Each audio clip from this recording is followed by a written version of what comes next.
Yeah, so I'm still trying to figure out who I am and what I'm doing, and it gets harder as you get older, and certainly changing my life from what it was in Vancouver and moving here 20 years ago and trying to survive in the arts is really difficult, and so it's been a constant redeveloping of myself, and lately I have been sort of feeling the way this chair looks. And fortunately, I need a makeover. Fortunately, Gabe McDonald rang me and asked me to come and talk today. And I started thinking about myself and what could I do. And I found a project that I've been working on many years ago that got put on the shelf.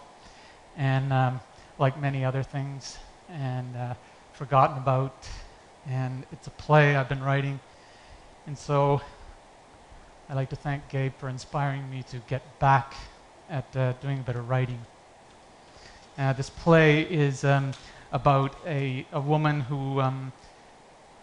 who's divorced. She's been divorced for about a year, and she really hasn't accepted the fact that she's divorced, or what has happened. And she moves in with her father, and they have a very amicable relationship. It's a family home. Her mother's dead.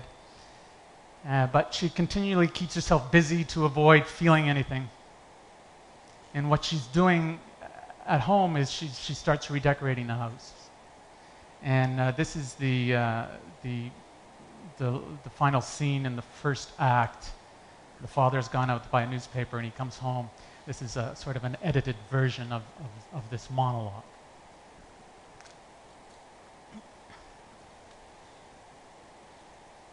Hey, no, don't touch that chair. That chair stays there. That's my chair. I sit in it. You don't need to let that worry you. Since you came back, it's like living in one of those decorating shows on the TV.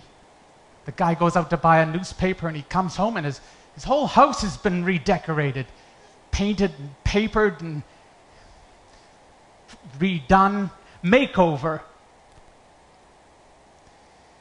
The guy's standing there with a stupefied look on his face and tears welling up in his eyes, and they think he's so happy with his new decor that he's been moved to tears. But it's not. He's crying because they've taken his chair and turned it into a goddamn coffee table and painted it some color to match the couch.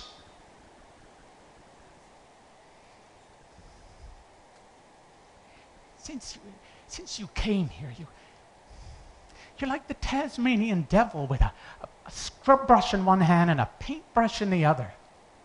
You're up at dawn.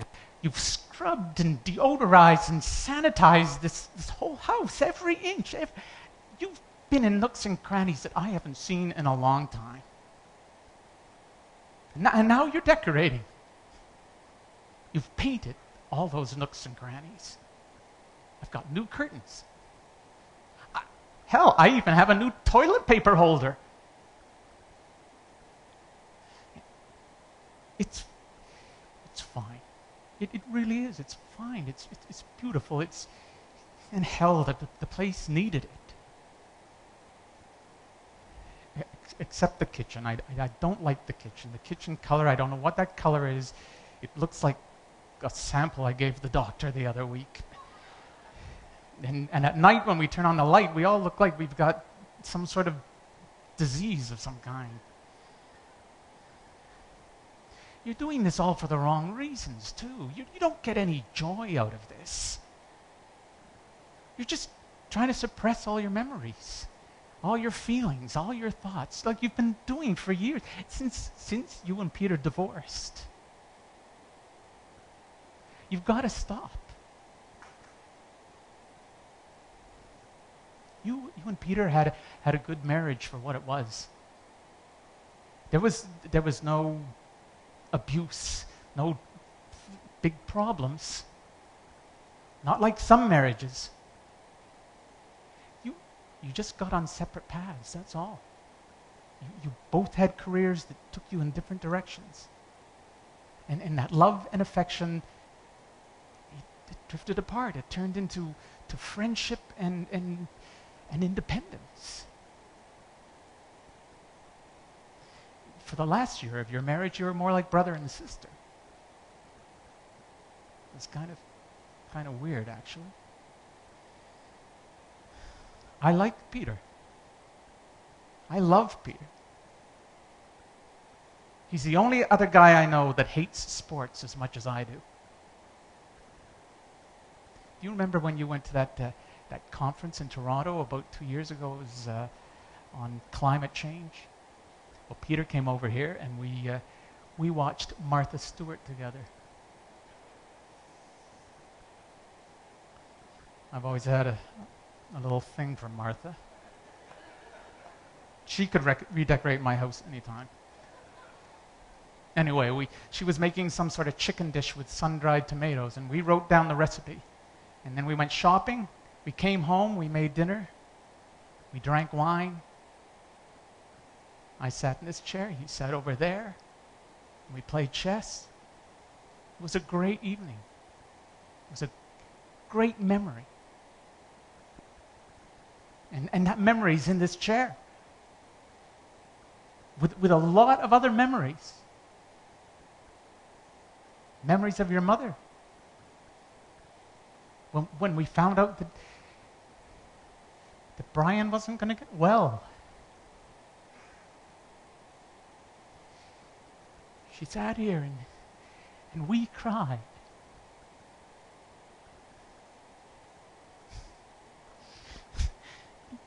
And that time you brought that young guy home.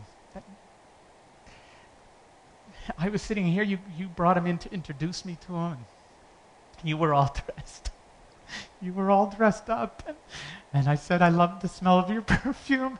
And it turned out to be his aftershave. I said he smelled better than you did, and you were pissed at me. These are my memories, and they're in this chair. And when I sit in, they wrap their arms around me, and they hold me. They make me laugh. They make me cry.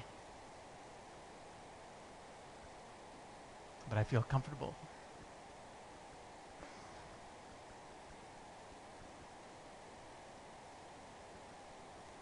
Why don't you come and sit down for a while?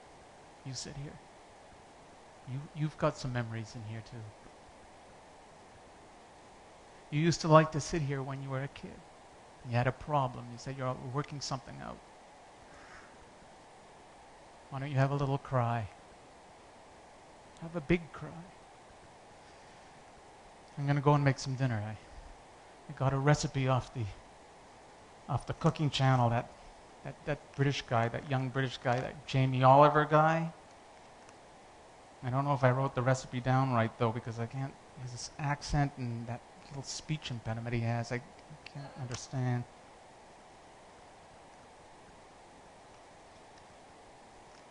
You know, if you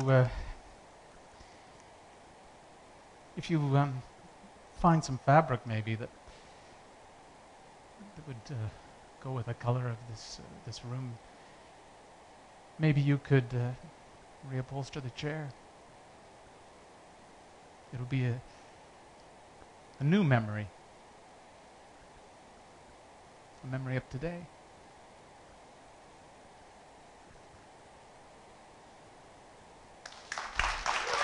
Thank you.